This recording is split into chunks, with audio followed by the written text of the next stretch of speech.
Good morning students. Last class में हमने microsporogenesis and types of tetrad study किया था और हमने इसमें वेरियस टाइप के टेट्राड स्टडी किए थे।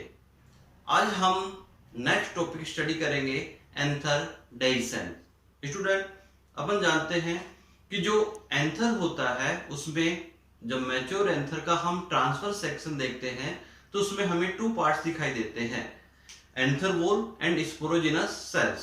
तो ये जो स्पोरोजिनस सेल्स होती हैं ये माइक्रोस्पोर मदर सेल में चेंज हो जाती हैं और microspore mother cells meiosis division के थ्रू डिवाइड होकर माइक्रोस्पोर्स का फॉर्मेशन करती हैं।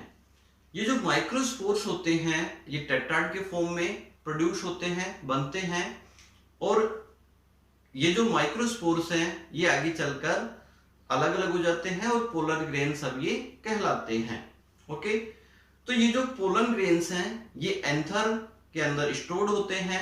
तो स्टूडेंट, ये जो पोलन ग्रेन्स हैं इनका एंथर से बाहर निकलना जरूरी होता है ताकि पोलिनेशन की प्रोसेस आगे हो सके। तो देखिए, जो एंथर वॉल रप्चर होती है, ब्रेक हो जाती है, तो उसमें स्टोर्ड जो पोलन ग्रेन्स हैं वो उससे बाहर आ जाते हैं। तो ये जो प्रोसेस है इसे अपन कहेंगे एंथर डेhiscence। तो देखिए स्टूडेंट, जो एंथर डेhiscence है आज हम स्टार्ट कर रहे हैं एंथर डेhiscence। एंथर डेhiscence, तो देखिए एंथर डेhiscence क्या होता है? द रप्चर और breaking of dry wall of mature anther is called anther dehiscence. तो देखिए स्टूडेंट, इस प्रोसेस के थ्रू ये जो पोलन ग्रेन्स जो होते हैं जो माइक्रोस्पोरेंजिया में, एंथर में जो माइक्रोस्पोरेंजिया प्रेजेंट होती हैं उनसे बाहर निकल जाते हैं। ओके, तो ये जो डेhiscence की प्रोसेस है इसमें जो एंडोथीसियम की जो स्टोमियम सेल्स होती हैं, कौन सी cells? Stomium cells. Stomium cell इसमें इंपॉर्टेंट रोल प्ले करती हैं जिनकी हेल्प से एंथर का डेhiscence हो जाता है। और स्टूडेंट, यहाँ पर हम जो डायग्राम देख रहे हैं एक मैच्योर डेhiscenced एंथर का हम यहाँ पर देख रहे हैं। तो जैसे ही एंथर का डेhiscence होता है इसमें जो प्रेजेंट पोलन ग्रेन्स होते हैं ये इससे बाहर निकल जाते हैं, एंथर से बाहर निकल जाते हैं। तो देखिए स्टूडेंट, तो वेरियस टाइप के जो प्लांट्स हैं इनमें एंथर डेhiscence के कुछ स्पेसिफिक मेथड्स होते हैं। तो यहाँ पर हम एंथर डेhiscence के कुछ स्पेसिफिक मेथड्स यहाँ पर हम देखने वाले हैं। तो देखिए, anther dehiscence take place by following methods. तो यहाँ पर जो हम देख रहे हैं फर्स्ट जो हमारा टाइप है ट्रांसवर्स डेhiscence। ट्रांसवर्स डेhiscence, तो देखिए ट्रांसवर्स डेhiscence में क्या होता है कि जो एंथर जो है, एंथर लोब जो होती हैं वो एंथर एक्सिस के ट्रांसवर्सली क्या होता है? डेhiscence उसका होता है। ओके, तो इस तरीके का जो डेhiscence हमें देखने को मिलता है ये मिलता है ओसिमम सैंक्टम में। किसमें मिलता है? ओसिमम सैंक्टम में। तो इसमें जो एंथर जो डेhiscence होता है वो किस तरीके से होता है? ट्रांसवर्सली। जो एंथर लोब होते हैं वो ट्रांसवर्सली क्या होती हैं? डेhiscenced होती हैं, यानी रप्चर वो होती हैं। सेकंड टाइप हम स्टडी करते हैं लॉन्गिट्यूडिनल डेhiscence। तो देखिए स्टूडेंट, इसमें जो एंथर लोब होती हैं वो लॉन्गिट्यूडिनली क्या होती हैं? फटती हैं या रप्चर होती हैं। तो इस टाइप का लॉन्गिट्यूडिनल टाइप का जो डेhiscence है वो किसमें होता है? धतूरा एंड गोसिपियम। और इसको अपन गोसिपियम को क्या बोल सकते हैं? कॉटन, जो कपास होती है ना स्टूडेंट्स, तो उसमें इस तरीके से एंथर का डेhiscence होता है। नेक्स्ट हम टाइप स्टडी करते हैं पोर डेhiscence। तो देखो स्टूडेंट, इस तरीके से जो एंथर डेhiscence होता है उनमें एंथर का जो अपेक्स पार्ट होता है, जो शीर्ष भाग होता है उस पे कुछ पोर्स बन जाते हैं। क्या बन जाते हैं? कुछ पोर्स बन जाते हैं, कुछ छिद्र बन जाते हैं जिनके थ्रू पोलन ग्रेन्स उनसे बाहर निकलने लगते हैं। तो इस तरीके से जो डेhiscence होता है किसमें होता है? सोलेनम नाइग्रम में। सोलेनम नाइग्रम में इस तरीके से हमें डेhiscence देखने को मिलता है। नेक्स्ट टाइप जो होता है डेhiscence का ये हम देखते हैं वाल्वुलर डेhiscence। तो देखो स्टूडेंट, इस तरीके के डाइसेंस में in this type of anther dehiscence 1, 2 और मोर वॉल्स आर फॉर्म, यानी इसमें 1, 2 या अधिक वॉल उसमें बन जाते हैं जिनमें से पोलन ग्रेन्स एंथर से आउट होते हैं। तो देखो स्टूडेंट, इस तरीके का जो डाइसेंस होता है वो देखने को मिलता है बर्बेरीज में। किसमें मिलता है? बर्बेरीज में इस टाइप का डाइसेंस देखने को मिलता है। तो स्टूडेंट, यहाँ पर हमने मेनली 4 टाइप्स के डाइसेंस स्टडी किए हैं। ओके, फर्स्ट हमने देखा ट्रांसफर डाइसेंस, सेकंड हमने देखा लॉन्गिट्यूडिनल डाइसेंस, थर्ड हमने देखा पोर डाइसेंस, फोर्थ हमने देखा वॉल्यूलर डाइसेंस। तो यहाँ पर हमने इसके एग्जाम्पल भी देखे हैं। तो इस तरीके से एंथर, जो मैच्योर एंथर होता है, उसके वॉल ब्रेक हो जाती है, रप्चर हो जाती है, जिससे पोलन ग्रेन्स बाहर आ जाते हैं और फिर वो उनका पोलिनेशन होता है और वो फिर पोलिनेट होकर स्टिग्मा पर ट्रांसफर होते हैं। ओके, तो ये हो गया एंथर डाइसेंस, और ये हम एक मैच्योर डाइसेंस्ड एंथर का यहाँ पर हम डायग्राम देख सकते हैं। ओके स्टूडेंट, तो अब यहां से ये जो स्ट्रक्चर्स आपको निकलते हुए दिखाई दे रही हैं, ये क्या है? Pollen grain. क्या है? Pollen grain. ठीक है, तो इस तरीके से काफी सारे पोलन ग्रेन्स एंथर से बाहर निकल जाते हैं। ओके, तो अब हमारे सामने पोलन ग्रेन्स आ गई। तो स्टूडेंट, अब हमारा जो नेक्स्ट टॉपिक हम स्टडी करने वाले हैं वो है स्ट्रक्चर ऑफ पोलन ग्रेन्स। तो आप इसको एक बार राइट कर लीजिए, इसका स्क्रीनशॉट ले लीजिए या पॉज करके आप राइट कर सकते हैं। फिर मैं इसे इरेज करने वाला हूं।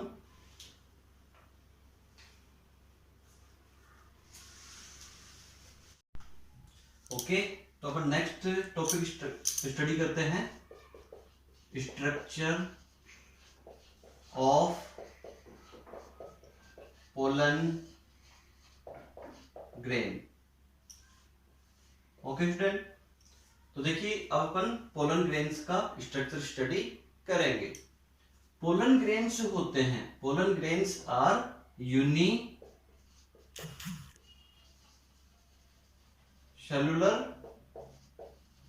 Uni nucleated and haploid structure and haploid structure. Okay, तो देखो पोलन ग्रेन्स कैसे होते हैं? यूनिसेलुलर होते हैं, यूनिन्यूक्लिएटेड होते हैं और हैप्लॉइड होते हैं। अब हैप्लॉइड क्यों होते हैं? अपन जानते हैं कि पोलन ग्रेन्स का फॉर्मेशन कौन से डिवीजन के थ्रू हुआ था? मियोसिस डिवीजन के थ्रू हुआ था, इसलिए पोलन ग्रेन्स कैसे हैं? हैप्लॉइड होते हैं। Okay, these are round in shape. तो पोलन ग्रेन्स कैसे होते हैं? राउंड शेप के होते हैं, राउंड शेप। ठीक है, with 25 to 50 micrometer in diameter,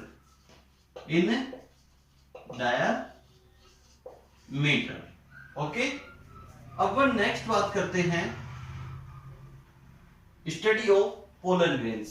okay student, तो देखिए पोलन ग्रेन्स का जो स्टडी है, study of pollen grain is called palynology. तो पोलन ग्रेन्स का स्टडी क्या कहलाता है? पैलिनोलॉजी। अब देखिए स्टूडेंट, ये जो पोलन ग्रेन्स होते हैं, इनके ऊपर एक वॉल प्रेजेंट होती है और उस वॉल में 2 लेयर्स प्रेजेंट होती हैं। तो कह सकते हैं pollen grains are covered with 2 layered wall. तो ये जो 2 लेयर्स होती है कौन कौन सी होती हैं? अपन फर्स्ट लेयर की बात करते हैं, एक्साइन। तो पोलन ग्रेन्स के वॉल में आउटर लेयर जो होती है उसे अपन बोलते हैं एक्साइन। तो ये हार्ड आउटर लेयर होती है। The hard outer layer of pollen grain is called exine. Okay, hard outer layer of pollen grain is called exine. अब हम नेक्स्ट बात करें, ये जो एक्साइन होती है it is made up of sporopollenin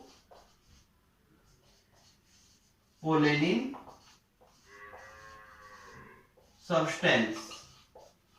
तो ये स्पोरोपोलेनिन सब्सटेंस से बनी होती है, और स्पोरोपोलेनिन सब्सटेंस जो होता है ये एक बहुत ही रेजिस्टेंट सब्सटेंस होता है, जिस पर टेम्परेचर या किसी भी फिजिकल फैक्टर, ठीक है, या किसी बायोलॉजिकल फैक्टर का कोई इफेक्ट इस पर नहीं होता है। और इसी सब्सटेंस की प्रेजेंस के कारण पोलन ग्रेन्स होते हैं ये फॉसिल के फॉर्म में प्रिजर्व हो पाते हैं। किस फॉर्म में प्रिजर्व हो पाते हैं? फॉसिल के फॉर्म में प्रिजर्व हो पाते हैं। अब देखिए एग्जाइम जो होती है ये थिक, रफ होती है, और इसके साथ ही इस पे डिफरेंट टाइप के ऑर्नामेंटेशन प्रेजेंट होते हैं। डिफरेंट टाइप के ऑर्नामेंटेशन प्रेजेंट होते हैं। और ये जो ऑर्नामेंटेशन है, तो ऑर्नामेंटेशन का मतलब क्या है कि इस पर कुछ डिफरेंट टाइप के कुछ अलंकरण इस पर पाए जाते हैं। जैसे अपन कह सकते हैं कि कुछ सजावटी स्ट्रक्चर्स इस पे प्रेजेंट होती हैं। और ये जो ऑर्नामेंटेशन होते हैं ये रेटिकुलेट हो सकते हैं, रेटिकुलेट,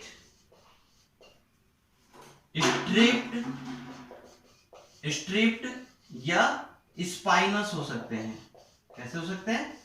स्पाइनस हो सकते हैं। अब नेक्स्ट हम बात करें, एक्साइन जो होती है इस पर बहुत कुछ स्मॉल पोर्स प्रेजेंट होते हैं जिनको जर्म पोर कहेंगे। जिनको क्या कहेंगे?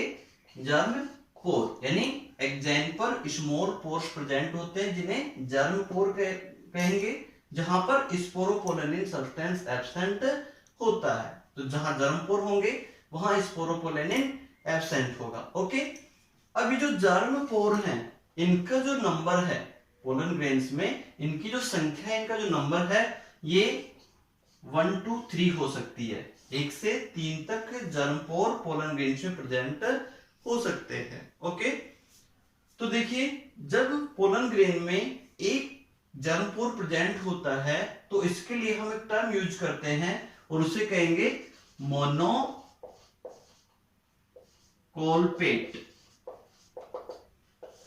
The pollen grains which have only one germ pore is called monocolpate। और ये जो मोनोकोलपेट पोलन ग्रेन्स हैं ये जनरली मोनोकोट प्लांट्स में प्रेजेंट होते हैं। किनमें प्रेजेंट होते हैं?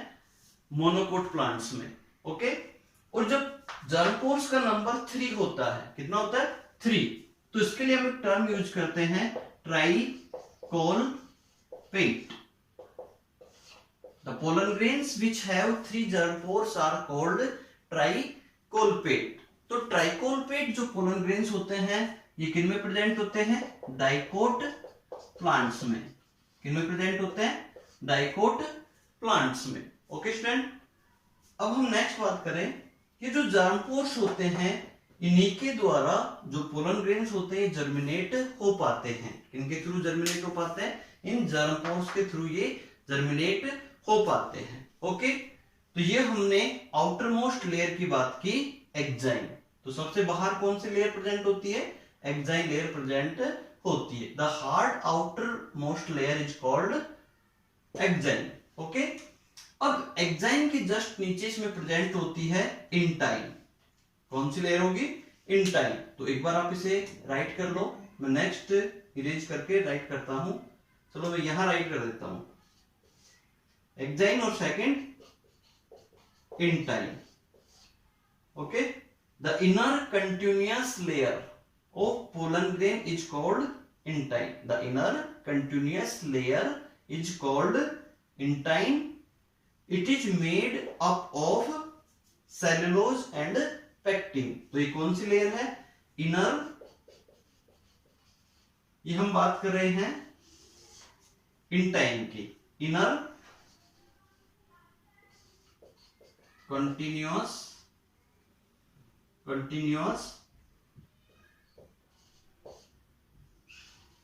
लेयर। ओके, अब हम बात करें ये किससे बनी होती है? Cellulose and pectin. किससे बनी होती है? सेलुलोज एंड पैक्टिन से बनी होती है। तो ये इसमें 2 लेयर्स हो गई पोलन ग्रेन की वॉल में, outer most exine and inner intine. Okay, अब इंटाइन के अंदर प्लाज्मा मेम्ब्रेन और उसके अंदर साइटोप्लाज्म और न्यूक्लियस प्रेजेंट होगा। ओके स्टूडेंट, तो ये हमने स्टडी किया पोलन ग्रेन का स्ट्रक्चर। ठीक है, अब हम यहां पर कुछ और टर्म बात करते हैं।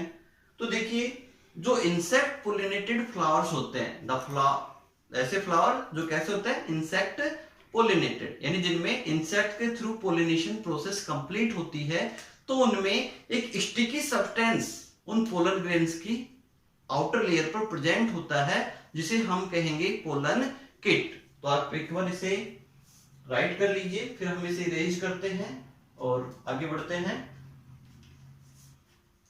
मैं यहां से इसको इरेज कर देता हूं ऊपर से। आई होप आपने राइट कर लिया होगा।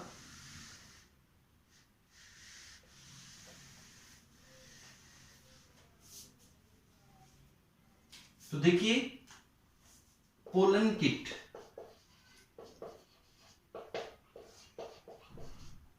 The pollen grains of insect pollinated flower has sticky oily substance which is called pollen kit. तो देखिए स्टूडेंट, ये जो पोलन किट होता है, ये इंसेक्ट पोलिनेटेड फ्लावर के जो पोलन ग्रेन्स होते हैं उनमें ये एक ऑयली सब्सटेंस उनकी आउटर लेयर पर प्रेजेंट होता है। और ये पोलन किट होता है इसी की वजह से उनके जो पोलन ग्रेन्स होते हैं उनमें एक स्पेसिफिक कलर और उनमें एक स्पेसिफिक अट्रैक्शन और एक स्पेसिफिक ऑर्डर उनमें डेवलप होता है। ठीक है, और ये जो पोलन किट है, अब इसके अगर अपन फंक्शंस की बात करें, function of pollen kit, function of pollen kit, तो इसके फंक्शन क्या हो जाएंगे कि ये जो पोलन किट होता है ये इंसेक्ट को अट्रैक्ट करता है पोलिनेशन के लिए। ठीक है, दूसरा, ये पोलन किट नेचर में कैसा होता है? स्टिकी होता है, चिपचिपा होता है, जिसकी वजह से जैसे ही इंसेक्ट इनके पास बैठते हैं, ऐसे फ्लावर पे बैठते हैं, तो इनकी बॉडी से पोलन ग्रेन्स स्टक हो जाते हैं, चिपक जाते हैं। तो उसको जो इंसेक्ट उसकी बॉडी से चिपकने में ये पोलन किट हेल्प करता है। इसके साथ ही जो पोलन किट होता है ये पोलन ग्रेन्स को यूवी रेज से, जो अल्ट्रावायलेट रेज होती है, उनसे इसको प्रोटेक्शन प्रोवाइड करवाता है। ओके स्टूडेंट, तो ये हो गया पोलन किट। ओके, अब हम बात करते हैं पोलन एलर्जी, एक और हम इसमें स्टडी करते हैं पोलन एलर्जी। ठीक है, तो पोलन एलर्जी क्या होती है कि पोलन ग्रेन की जो आउटर लेयर होती है उसमें कुछ स्पेसिफिक प्रोटीन्स उस पे चिपकी रहती हैं, और जैसे ही पोलन ग्रेन्स एनवायरनमेंट में बाहर आउट होते, रिलीज होते हैं, तो वो पोलन ग्रेन जब मॉइस्चर के कांटेक्ट में आते हैं तो वो पोलन ग्रेन कुछ ह्यूमंस में क्या करते हैं? एलर्जी कोज करते हैं। क्या करते हैं? एलर्जी कोज करते हैं। तो पोलन ग्रेन्स के कारण जो एलर्जी ह्यूमन बीइंग्स में होती है उसे अपन कहेंगे पोलन एलर्जी। तो पार्थेनियम जो प्लांट होता है, जनरली पार्थेनियम प्लांट के जो पोलन ग्रेन्स होते हैं ना, वो ह्यूमन बीइंग्स में एलर्जी कोज करते हैं। क्या कोज करते हैं? एलर्जी कोज करते हैं। ओके, अब देखो स्टूडेंट, हमने यहाँ पर पोलन ग्रेन का स्ट्रक्चर स्टडी किया, तो एक बार हम इसको रिवाइज कर लेते हैं। ये कैसे होते हैं pollen grain? Unicellular, uninucleated, haploid होते हैं। Study of pollen grain, palynology, round shape होते हैं और 25 to 50 माइक्रोमीटर इनका डायमीटर होता है, और इन पे एक 2 लेयर्ड वॉल प्रेजेंट होती है जिसे अपन बोलते हैं इंटाइन, एक्साइन और इंटाइन, आउटर मोस्ट एक्साइन और फिर इंटाइन। ओके, और एक्साइन लेयर जो होती है उस पे कुछ पोर्स प्रेजेंट होते हैं जिन्हें अपन बोलते हैं जर्म पोर, और जब जर्म पोर की जो संख्या होती है वो 1 to 3 होती है। ठीक है, और जब पोलन ग्रेन पर केवल एक पोलन ग्रेन होता है तो उसको हम बोलते हैं मोनोकोलपेट, और जब पोलन ग्रेन पर जर्म पोर्स की संख्या 3 होती है तो उसको हम बोलेंगे ट्राइकोलपेट। तो मोनोकोलपेट पोलन ग्रेन किसमें होंगे? मोनोकोट में, और ट्राइकोलपेट डाइकोट प्लांट्स में ये प्रेजेंट होते हैं। ओके, तो ये हो गया हमारा पोलन ग्रेन्स के बारे में। अब देखिए कुछ पोलन प्रोडक्ट्स भी होते हैं, यानी इनसे कुछ टैबलेट्स या जो कॉस्मेटिक के जो थिंग्स हैं वो इनसे बनाई जाती हैं। और जैसा कि अपन जानते हैं कि जो पोलन ग्रेन्स होते हैं स्टूडेंट, ये काफी न्यूट्रिएंट्स होते हैं, न्यूट्रिटिव होते हैं, तो इनसे कुछ जो न्यूट्रिटिव टैबलेट्स हैं, न्यूट्रिएंट टैबलेट्स हैं, वो इनसे बनाई जाती हैं, जो काफी ज्यादा एनर्जी प्रोवाइड करवाती हैं। ओके, जिनको अपन पोलन प्रोडक्ट्स बोलते हैं। ठीक है, तो आई होप स्टूडेंट आपको ये टॉपिक आज जो हमने पढ़े हैं वो समझ में आए होंगे, और आप इसको अच्छे से वीडियो को दोबारा से रिवाइज करके देख सकते हैं, और आपको आई होप अच्छे से समझ में आ जाएगा, कहीं आपको इसमें कोई प्रॉब्लम नहीं आएगी। अगर स्टूडेंट आपको मेरा ये वीडियो पसंद आया तो इसे लाइक कीजिए, शेयर कीजिए और सब्सक्राइब कीजिए। और फिर नेक्स्ट टॉपिक हम स्टडी करेंगे मेल गैमेटोफाइट, क्योंकि अब हमारे पास यहाँ पर पोलन ग्रेन्स हमने पढ़ लिया है। तो देखिए जो पोलन ग्रेन्स है ना, ये ही मेल गैमेटोफाइट की क्या है, फर्स्ट स्ट्रक्चर है ना, यहीं से क्या डेवलप होगा, male gametophyte. Okay student, thank you.